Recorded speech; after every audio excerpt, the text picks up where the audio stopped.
오늘 지금 이 사건은 손수호 변호사와 함께하겠습니다. 어서 오십시오. 안녕하십니까? 네, 안녕하세요. 네.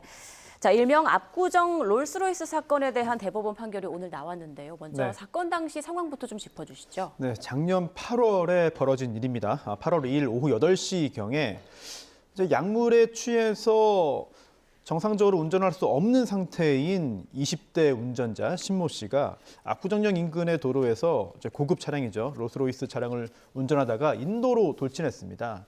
그래서 당시 아무런 잘못도 없던 행인이죠. 20대 후반 여성을 치었는데요. 중상을 입었습니다. 특히 뇌사에 빠진 상태였거든요. 당시 구호 조치 없이 현장을 도주했다. 그리고 약물에 취한 상태에서 운전을 했다는 등의 이유로 기소가 됐는데요. 당시 도로교통법상의 약물운전, 그리고 또 특가법에 있는 위험운전 치상, 또 특가법에 있는 도주 치상으로 기소가 되었는데, 근데 안타깝게도 작년 11월 25일에 피해자가 사망하고 말았습니다. 그래서 재판 과정에서 이제 공소장 변경이 이루어졌는데요. 이제 치상이 이제 안타깝게 사망했기 때문에 치사로 바뀌었고 재판 절차가 계속 진행됐습니다. 네, 자 1심에서는 법원에서 징역 20년을 선고를 했는데 네. 2심에서 절반이 됐습니다. 그러니까 징역 10년이 됐는데 대법원에서 원심 판결을 확정을 한 거죠. 그렇습니다. 2심 판결이 옳다. 그리고 징역 10년형도 타당하다라는 취지의 최종적인 사법부의 판결이 나온 것인데요. 우선 조금 전에 말씀드린 것처럼 세 가지 혐의로 기소가 됐어요. 근데 그중에서 1심에서는 세 가지가 다 유죄로 인정됐습니다만 2심에서는 한 가지가 이제 무죄로 바뀐 겁니다. 그게 바로 많은 분들이 이제 뺑소니라고 하면은 이제 쉽게 이해가 될 것 같은데 예. 특가법에 있는 도주치사죠. 예. 그런데 이 부분은 도주를 해야 됩니다. 하지만 항소심에서는 이 도주 부분을 인정하지 않았기 때문에 이제 징역 20년이 아닌 징역 10년형을 선고했고요. 그리고 대법원에서도 이 부분이 틀리지 않았다라고 보아서 항소심 판결을 그대로 유지하는 최종적인 판단을 내렸습니다. 네. 네. 자, 피해자 사망 거의 1년 만에 나온 대법원의 판결은 징역 10년입니다. 자, 당시 그 운전자는 사고 발생 후에 피해자를 그대로 둔 채 이제 사고 현장을 이탈하고 119 신고도 하지 않은 걸로 지금 알려졌는데 대법원이 도주치사 혐의를 무죄로 판단한 그 이유는 뭔가요? 네, 이 부분 1심에서는 인정이 됐는데 2심에서 인정이 되지 않았기 때문에 도대체 어떤 이유일까 상당히 많은 분들이 궁금해하시기도 했는데 당시에 그 판결을 보면 법적인 측면에서는 충분히 수긍할 수 있는 납득할 만한 부분인 것 같습니다만 또 사회적인 시각에서 볼 때는 이런 걸 도주로 봐야 되지 않겠느냐라고 하는 그런 지적과 비난의 여론이 있는 것도 역시 또 충분히 이해할 수 있고 수긍할 수 있는 상황인 것 같아요. 그런데 우선 이 도주치사죄가 성립하려면 도주를 했어야 됩니다. 이 도주라고 하는 것은 정말 쉽게 말씀드리면 도망쳐야 되거든요. 예. 사고가 난 걸 알고 그리고 또 사람이 다쳤는데 또 불구하고 구호 조치를 취하지 않고 도망을 갔어야 됩니다. 그런데 2심 법원과 대법원은 도망이라고 도주라고 볼 수 없다고 한 거예요. 그렇다면 왜 그렇게 봤는지 그 근거가 중요할 텐데요. 우선 곧바로 자신이 운전자인 것을 인정을 했다. 그리고 또 숨거나 도주하려는 어떤 특별한 행동을 하지 않았다라는 건데요. 그런데 여기서 또 당시 영상을 보면 약간 의문스러운 부분이 있습니다. 즉 사고 발생 후에 행인들이 이 차량의 안에 있던 피해자를 끄집어내려고 많은 사람들이 힘을 모았거든요. 예. 근데 그런 상황에서 이 가해 차량 운전자 신 씨는 돕지 않고 뭐 휴대전화를 보고 있다거나 뭐 이런 행동들을 했습니다. 예. 이런 걸 볼 때 도덕적인 비난 가능성은 상당히 있어 보입니다만 다만 당시 6분 동안 사고 현장에 머무르다가 본인이 조금 전에 사고 직전에 시술을 받았던 병원에 갔다는 거예요. 근데 병원에 갔다가 3분 만에 돌아왔다. 그렇다면은 이거를 일부러 도망을 친 도주라고 볼 수는 없는 거 아니냐라는 취지로 판단을 했습니다. 그리고 신고를 곧바로 하지 않았다는 점도 그 당시에 휴대전화기를 손에 들고 있지 않았기 때문에 곧바로 예. 신고할 수 없었던 거 아니냐라는 측면을 모두 종합적으로 보아서 예. 도주는 인정되지 않았습니다. 네, 말씀해 주신 것들을 근거로 대법원에서는 도주, 그러니까 도망하지 않았다라고 판단을 했던 거고, 그런데 또 운전자 신 씨가 이 재판 말고도 다른 혐의로 또 기소가 돼서 별도로 또 재판을 받고 있는 게 있죠? 그렇습니다.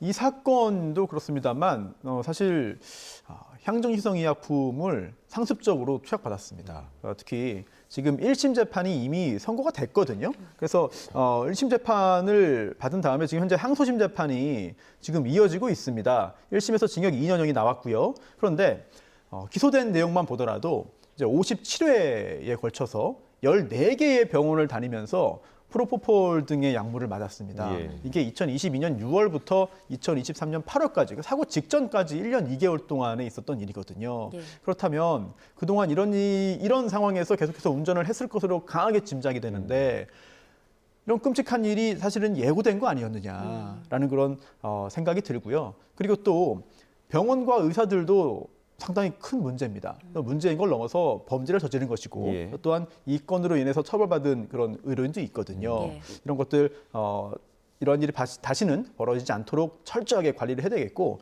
그리고 징역 20년이 징역 10년으로 됐잖아요. 그런데 항소심에서는 사실 그 도주가 인정되지 않은 것뿐만 아니라 굉장히 중요한 양형 요소가 하나 있었어요. 왜냐하면 항소심 절차에서 이 유족들과 이 가해 차량 운전자가 합의를 했습니다.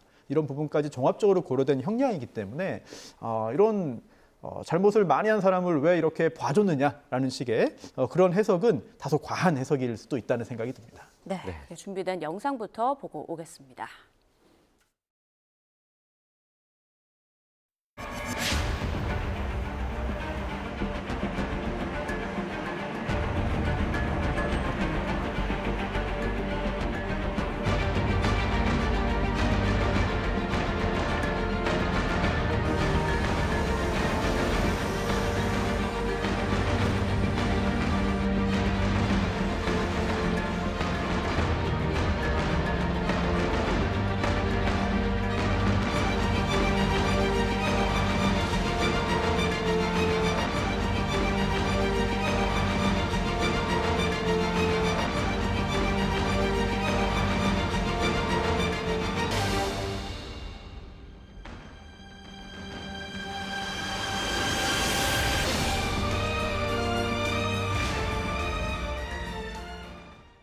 바로 어제 안타까운 사고가 발생했습니다. 현대자동차 울산 공장에서 연구원 3명이 숨지는 사고가 있었는데요. 어떻게 된 일인가요? 네, 울산 북구에 있는 현대차 공장에서 벌어진 안타까운 일인데요.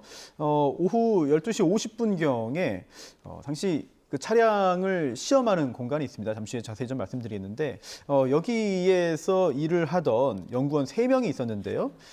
이 3명이 의식 없는 상태로 오후 3시경에 발견됐습니다. 곧바로 112에 신고를 했고 병원으로 이송했습니다만 안타깝게도 모두 사망을 했고요.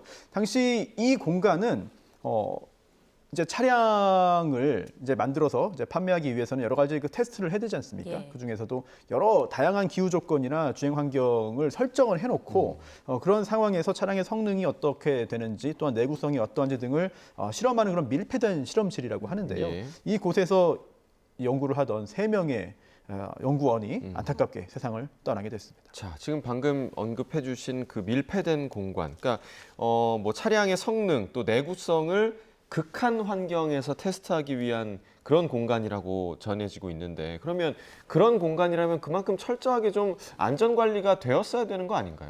그렇습니다. 지금 일단 경찰은 배기가스가 제대로 외부로 배출되지 않아서 이러한 사고가 발생한 것으로 추정을 하고 있어요. 예.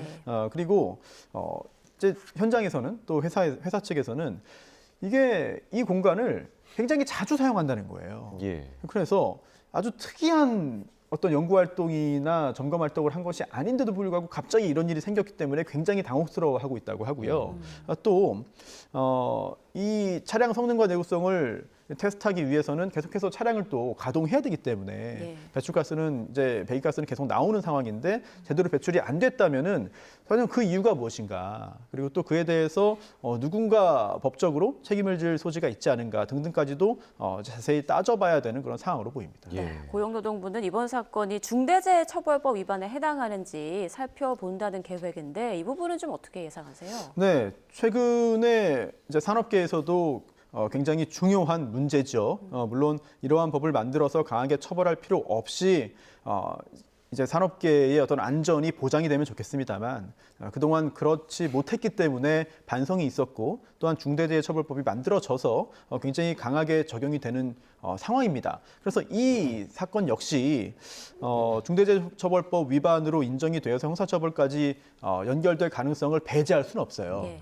그리고 지금 연구원 3명 중에 2명은 현대차 소속의 직원이었고 그리고 또 1명은 협력업체 소속이었는데 사실 이 중대재해처벌법은 이 협력업체 소속인 이제 그 직원이 아니더라도 협력업체 소속의 연구원이 이렇게 재해를 당한 경우에도 적용될 수 있습니다. 네. 그래서 이제 경남의 한 철강업체의 경우에도 원청업체 대표에 대한 실형이 이제 작년 말에 확정된 사건도 있거든요. 이런 것을 볼 때 이 소속은 그렇게 중요한 문제는 아닐 것으로 보이고요. 예.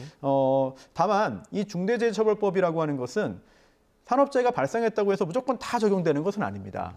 요건이 엄격하게 규정이 되어 있어요. 특히 중대재해 중에 중대산업재해가 있고 중대시민재해가 있는데 이 사건은 중대산업재해 여부를 따지게 되겠죠. 그런데 중요한 것은 이 중대재해처벌법 4조에 있는 안전보건 확보 의무입니다. 그 의무를 위반을 해야 돼요. 예. 그리고 그 위반을 위반했어야 되고 그로 인해서 이러한 사고가 발생을 했고 또 이렇게 인과관계가 인정이 되어야만 하는데 그러면 이 4조에 있는 안전보건 확보 의무가 무엇이냐 이거를 따져보는 게 또 핵심이 될 거거든요. 그렇기 때문에 지금 현재 많은 기업에서 특히나 현대차처럼 규모가 큰 회사의 경우에는 계속해서 교육도 실시하고요. 또 안전 점검도 하고 또한 수칙도 잘 만들어 두기 위해 노력을 하고 있습니다. 근데 그렇다 하더라도 사고는 발생할 수 있거든요. 예. 따라서 지금 이 사건의 경우에 경찰과 국가수가 지금 합동 감식에 나섰잖아요. 이 감식에 나서서 감식을 통해서 확인해야 되는 것들이 몇 가지가 좀 있습니다. 우선 예. 첫 번째로 이 공간에 있었던 여러 가지 기기들이 제대로 작동했는가. 특히 배기가스가 제대로 배출되도록 하는 그런 시설들이 있는데 그런 시설들이 당시 제대로 작동되었는가 여부를 따져봐야 되는 것이고요.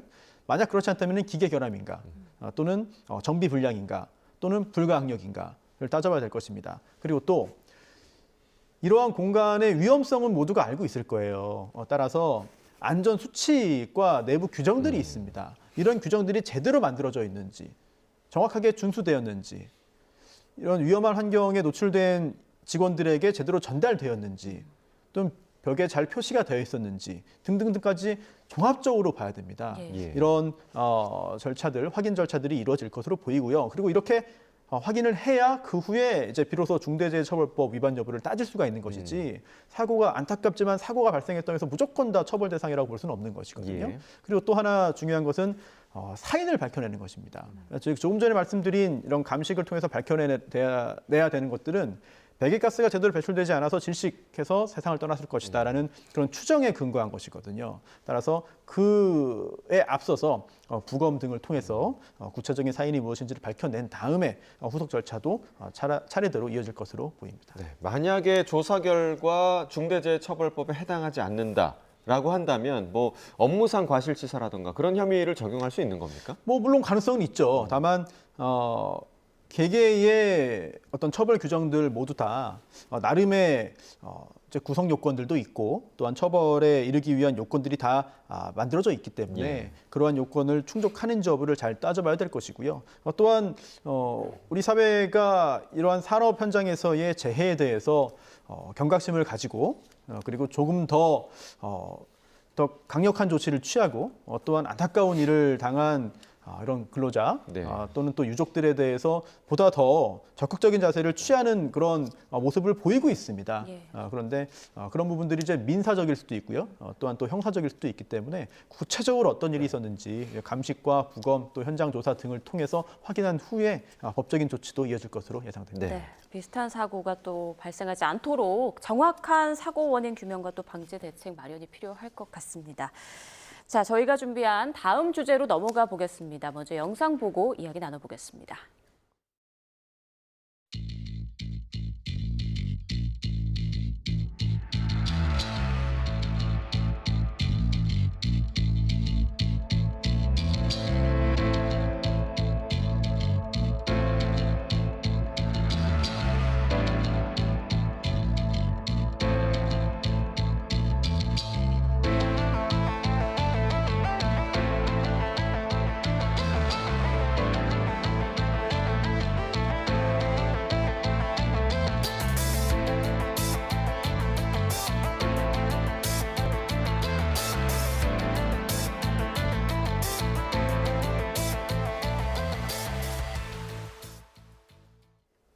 지금 이 사건에서는 뭐 처음 다루는 종류의 사건 같은데요. 이런 일도 있구나 싶습니다. 허위 서류로 케냐의 마라톤 선수들을 입국시킨 뒤에 양식장에서 일하게 한 일당이 붙잡혔다고요? 그렇습니다. 실제로 마라톤 선수가 맞습니다. 그런데 우리나라에 와서는 마라톤 활동을 한 게 아니라 남해안에 있는 양식장에서 일을 했고요. 네. 또 그렇게 하도록 만들m에 있어서 여러 가지 불법과 범죄가 있었기 때문에 관련자들이 현재 적발되어서 법적인 절차가 진행이 되고 있는 상황인데요. 예. 우선 이 케냐가 마라톤 강국입니다. 그리고 케냐 출신의 선수가 귀화해서 우리나라에서 좋은 활약을 펼치기도 했고요. 그렇기 때문에 케냐 하면 마라톤이 떠오르기 마련인데 이 케냐의 마라톤 선수들에게 홍보를 한 거예요. SNS 영상을 만들어서 300명을 모집하겠다. 그래서 우리나라 한국에 데려와서 일을 하면 되는데 일이 편하고 임금이 많다라고 말을 했어요. 물론 양식장 일이 굉장히 고된 일입니다만 이 급여 보수를 따져보면은 사실 케냐와 비교할 때 상당한 고액이기도 하거든요. 그렇기 때문에 이렇게 홍보를 했고 이 홍보만 해서 사람을 모집한 다음에 데려와야 되지 않습니까? 그런데 데려올 때 이제 문제가 있습니다. 왜냐하면 우리나라와 케냐가 이제 외국인 고용 허가 관련해서 이제 근거가 없는 거예요. 따라서 케냐에서 우리나라로 들어와서 일을 하고 싶다 하더라도 이런 뭔가 일을 할 수 있는 정상적인 취업 비자를 받는 것이 어렵습니다. 그러다 보니 케냐 사람들을 우리나라에 데려와서 일을 하게 만들고 그에 따라서 금전적인 이익을 얻으려는 사람들이 이렇게 마라톤 대회, 국내 마라톤 대회 초청장을 위조를 한 거죠. 예. 위조를 했고 이렇게 위조한 마라톤 대회 초청장을 가지고 케냐에 있는 우리나라 대사관에다가 보내서 케냐의 마라톤 선수가 우리나라에 합법적으로 들어올 수 있도록 즉 마라톤 대회에 출전하기 위한 목적으로 입국할 수 있도록 이 비자를 받아내는데 성공을 했습니다. 예. 그렇게 비자를 받아서 합법적으로 우리나라에 들어온 다음에는 이제 대회 출전이 아니라 곧바로 이제 남해안 양식장의 불법 취업을 알선해서 실제로 이렇게 일을 하고 돈을 받아서 케냐로 돌아갈까지 한 거죠. 네. 자, 그 과정에서 그 케냐 주재 한국 대사관에서 이 위조 서류를 걸러내지 못한 점, 이 부분도 좀 당연히 지적받을 수밖에 없는 점일 것 같아요. 그렇습니다. 작년 11월부터 올해 7월까지 브로커 3명을 적발했어요. 그래서 뭐 인력 업체 대표 등을 비롯한 브로커 3명을 붙잡았고, 그리고 이번에도 또 다시 3명이 붙잡혔는데 그 3명은 이제 마라톤 관련자들입니다. 지자체 체육회 소속의 현직 선수가 1명 있고요. 네. 예, 구속됐습니다. 그리고 또 2명은 불구속인데 다른 지자체 체육회 소속의 부부예요. 역시 마라톤 관련자들인데 체육 관련자들인데 예. 이렇게 여러 사람들이 붙잡혔는데 그런데 사실 이 취업 관련해서 정상적으로 입국을 하기 위해서는 여러 가지 절차를 거쳐야 되잖아요. 그리고 법이 명확하게 정해져 있고 그럼에도 불구하고 이렇게 좀 우회적으로 하기 위해서 많은 사람들이 이런 일을 저질렀다라는 것들이 이번에 확인이 됐고 그러다 보니 꼭 마라톤 종목이 아니라 다른 종목도 이렇게 되는 거 아닌가. 또 국내의 어떤 그 마라톤 대회뿐만 아니라 종합 체육 대회들도 있습니다. 예. 그럴 때도 우리나라에 정상적으로 들어와서 갑자기 잠적을 한다거나 사라져버리는 경우들이 그동안 종종 있었거든요. 예. 그런데 이렇게 선수 개개인이 우리나라에 들어와서 마음을 먹고 하는 잠적이 아니라 아예 조직적으로 이제 초청장을 위조해서 또 대사관에 그걸 활용을 해서 제출을 해서 비자까지 받아내는 경우에는 이런 범죄의 수준이 훨씬 더 높아진 것이 아니냐라는 생각이 들고요. 또 조금 전에 지적하신 대로 이 대사관도 좀 확인을 정확하게 해서야 되는 게 아닌가라는 생각이 들어요. 물론 얼마나 정교하게 위조했느냐, 얼마나 그럴듯하게 위조했느냐 여부를 제가 그 문서를 보지는 못했으니까 예. 평가하기가 좀 힘듭니다만 아무리 그래도 이 마라톤 대회 초청장에는 어떤 직인이 찍혀 있을 테고 또 그러한 마라톤 대회 초청장을 발부한 곳은 또 분명히 또 연락을 통해서 확인할 수 있는 곳일 텐데 그러한 절차를 제대로 하였는가? 그렇게 절차를 했는데도 속은 것인지 아니면 뭐 당연히 다 맞는 서류겠지라고 이렇게 부주의하게 넘어간 나머지 이런 일이 벌어진 것인지를 꼼꼼히 좀 따져봐야 될 것으로 보입니다. 네. 일당은 올 초부터 지난 7월까지 7명의 선수를 양식장에 소개해주고 3,400만 원을 받아 가로챈 걸로 지금 나타났는데, 자, 이들이 어떤 처벌을 받게 되는지도 궁금하고요. 그리고 케냐 선수들도 이걸 자의로 온 건지 아니면 속아서 온 건지, 이들도 처벌 대상이 되는 건지 궁금하거든요. 네, 우선 출입국 관리법이 있습니다. 예. 이 출입국 관리법 위반 소지가 상당히 강해 보이고요. 그리고 또 이 여러 사람들이 관여가 돼 있습니다만 구체적으로 각자 어떤 행동을 했는지에 따라서 법적인 어떤 적용은 달라질 수는 있어요. 다만 직업안정법이 있는데 이 소개 등과 관련해서 이 직업안정법 위반 가능성도 있습니다. 그리고 또 그 외에 이 마라톤 대회 초청장을 위조했잖아요. 네. 물론 이게 누구 명의의 문서냐에 따라서 이게 공문서인지 사문서인지가 달라집니다만 어쨌든 위조를 했다면 문서 위조죄가 성립합니다. 또 이렇게 위조한 문서를 가지고 어떻게 했느냐?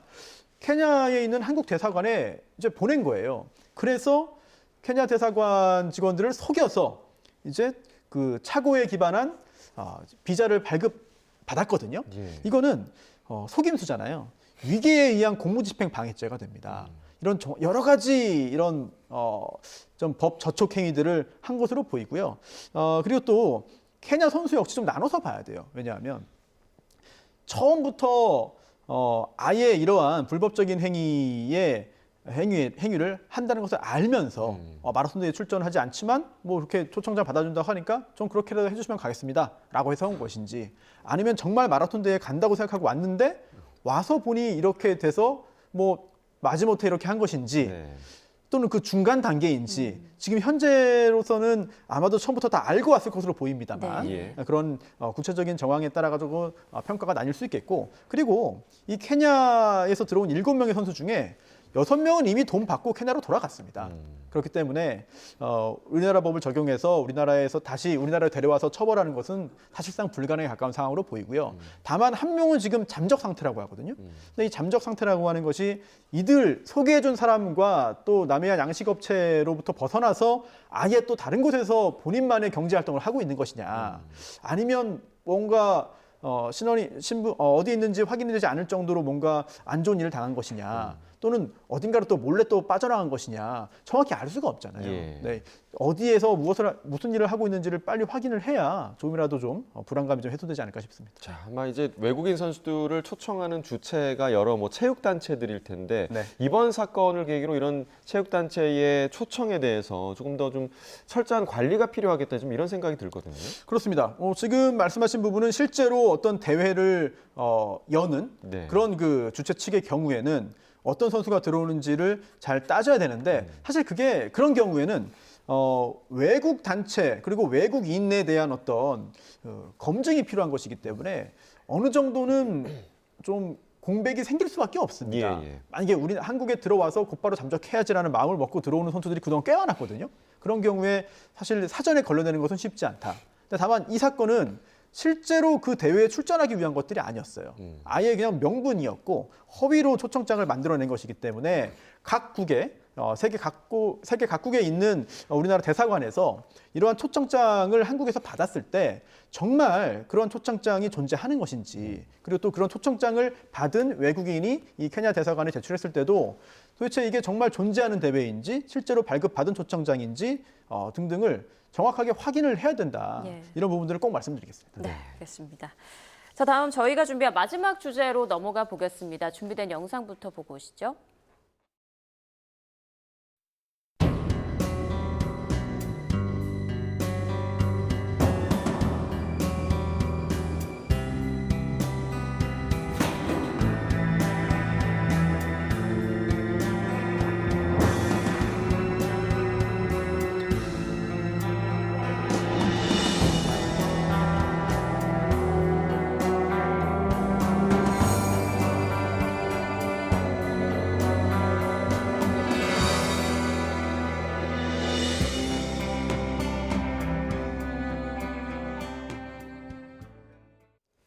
안타깝고도 끔찍한 사건입니다. 전남 여수의 한 아파트에서 태어난 지 갓 7개월 된 쌍둥이 자매가 숨진 채 발견됐는데 친모 가사를 했다고요.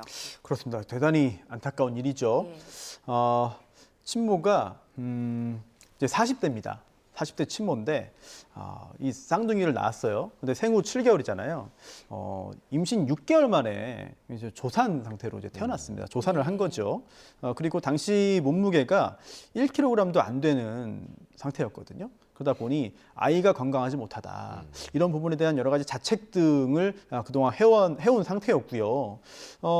당시 남편이 있었습니다. 근데 남편이 출근한 사이에 이제 아이들을 이제 살해한 것으로 보이는데 당시 현장에서 흉기는 발견되지 않았습니다. 그리고 경찰 추정으로는 현재 이불 등으로 덮어 씌워서 질식시켜 살해한 것으로 확인이 되고요. 그리고 이 도망쳤다가 뭐 체포된 것은 아니고요. 당시 4시간쯤 지나서 이제 범행 현장인 집으로부터 30km 정도 떨어진 곳에 있는 한 다리 위에서 이제 엄마가 경찰에 이제 스스로 신고를 했습니다. 이러한 일을 저질렀다. 그래서 경찰이 현장에 집으로 출동을 해서 상황을 확인을 했고요. 그 후에 경찰에 자수를 해서 이 사건의 모든 게 다 알려지게 됐습니다. 자, 이 친모가 그러니까 혼자 육아를 담당하면서 스트레스를 컸다 이렇게 진술한 것으로 전해지고 있고 또 우울증 치료를 받은 전력도 있다고 하더라고요. 그러면 네. 이런 심리 상태가 좀 처벌 수위에 고려하는 요소가 좀 될 수 있을까요? 충분히 그럴 수 있습니다. 우선 대단히 안타까운 일이고 그리고 또 죄 없는 두 생명이 또 세상을 떠났잖아요. 네. 당연히 끔찍한 범죄를 저질렀기 때문에 법적으로도 또한 도덕적으로도 사회적으로도 상당히 엄한 비난을 할 수밖에 없다는 점은 말씀을 드리고요. 다만 구체적으로 이러한 범행을 저지르게 된 배경이 무엇이냐라는 부분들은 꼭 따져봐야 됩니다. 즉 현재 수사기관에서는 여러 가지 복합적인 이유가 작용했을 것이다라고 이야기를 하고 있습니다. 우선 조금 전 말씀드린 것처럼 늦은 나이에 아이를 낳았는데 조산을 했고 네. 또한 체중도 많이 나가지 않은 상태였고 건강이 썩 좋지 못했다라는 점에 대한 자책 그리고 또 평소에도 남편과의 불화가 있었다. 물론 그 불화의 원인이 무엇인지 따져봐야겠습니다만 불화가 있었고 또 육아로 인한 스트레스가 심했다라는 부분들을 본인이 스스로 이야기를 했다고 하고요. 또 실제로 한 차례 우울증 치료까지 받았다고 하는데 이런 것들을 종합해 볼 때 참작할 만한 요소로 인정될 가능성은 충분히 있어 보입니다. 하지만 지금 사건이 벌어진 지 얼마 안 된 상태예요. 그러다 보니 구체적으로 이러한 행동을 한 이유가 무엇이냐 이런 부분이 다 확인은 되지 않았습니다. 즉 또 다른 배경이 있거나 또는 가장 큰 비중을 차지하는 배경이 있음에도 불구하고 그거는 감추고 이러한 얘기를 할 가능성도 뭐 원론적으로는 배제할 수는 없거든요. 그렇기 때문에 조심스럽습니다만 배경이 무엇인지를 모두 다 찾아내는 작업이 굉장히 중요할 것으로 보이고 네. 그렇게 찾아낸 후에 종합적으로 보았더니 참작할 부분이 있다고 한다면 당연히 그 부분은 재판 과정에서 반영이 될 것입니다. 예. 네, 또 친모가 자수했다고 하셨잖아요. 자수한 부분도 양형 고려 요소가 되지 않을까요? 맞습니다. 예. 물론 직후에 이러한 일을 저지른 직후에 자수한 것은 아니지만 이제 뭐 좀 짐작입니다만 본인도 이러한 일을 저지른 후에 여러 가지 생각들을 했을 거예요. 네, 그런 상황에서 그래도 먼저 경찰에 신고를 하고 그 후에 경찰에 자수를 했기 때문에 이런 부분 역시도 추후에 이제 진행될 재판 과정에서 충분히 반영될 것으로 보입니다. 자, 이 과정에서 뭐 조사 과정에서 남편의 책임이 있는지 이 부분도 좀 주목할 만한 부분인 것 같아요. 그렇습니다. 물론 지금 사건 초반이기 때문에 알려진 사항이 많지는 않아요. 예. 다만 이 남편의 경우에 남편의 경우에 사실 지금 이 사건에서는 현재까지는 피해자의 유족입니다. 그리고 또 가해자의 배우자이기도 하거든요. 네. 그렇기 때문에 가족 간에 이런 일이 벌어질 경우에는 유족의 어떤 지위가 상당히 복잡해요. 즉, 내 아이가 사망했기 때문에 나는 가해자에 대한 엄벌을 바란다? 이럴 수도 있고 또는 반대로 내 아내가 이런 일을 저질렀기 때문에 이 상황을 잘 알고 배경을 잘 아는 나로서는 선처를 구한다라고 할 수도 있는 것이고 예. 굉장히 좀 앞으로 어떻게 진행될지는 현재로서는 단정하기는 쉽지 않습니다만 법적으로 볼 때 물론 현장이 없었거든요. 현재까지 알려진 바에 따르면은 그렇다면은 너무 좀 냉정하게 보는 건지 모르겠습니다만 남편이 출근한 후에 이런 일을 했다고 전해지는데 네. 그럼 남편의 출근 시간이 언제냐? 정확하게 확인이 됐느냐? 그럼 이 피해자 이제 아이들의 사망 시각은 언제냐? 등등을 정확히 따져볼 필요도 있을 것이고요. 네. 그리고 또 이 남편의 어떤 범죄 혐의점이 없다 하더라도 이 아내가 이런 행동을 저지르게 만든 어떤 뭔가 배경을 제공했거나 또는 그 전에도 여러 가지 갈등과 여러 가지 갈등이 있었음에도 불구하고 그날 특별히 이렇게 극단적인 행동을 하게 된 그런 배경에 혹시라도 남편이 뭔가 기여를 한 부분이 있느냐 등등까지 따져봐야 되는데요. 현재로서는 뭐 법적인 부분에서 문제가 될 가능성은 뭐 보이지 않는 것 같고 다만 사회적으로 또는 또 정서적으로 어떠한 책임을 질 부분이 있는지 여부는 법의 어떤 그 심판을 떠나서 이제 이 사건의 어떤 전말을 밝히고 그리고 또 앞으로 재판을 받고 처벌까지 이어질 것으로 보이는 아내의 형량을 이제 정하는 데 있어서는 굉장히 중요한 부분일 것으로 보입니다. 예. 네, 아직 조사 초기 단계이긴 합니다만 일단 친모에 대해서 오늘 구속 전 피해자 신문이 열린다고 하더라고요. 구속 여부 그리고 형량은 어느 정도로 예상하시는지 좀 정리해 주시죠. 네, 구속을 피하기는 힘들 것으로 보입니다. 예. 네, 이런 유사한 사례들의 경우에 비춰볼 때 구속을 피하기 힘들고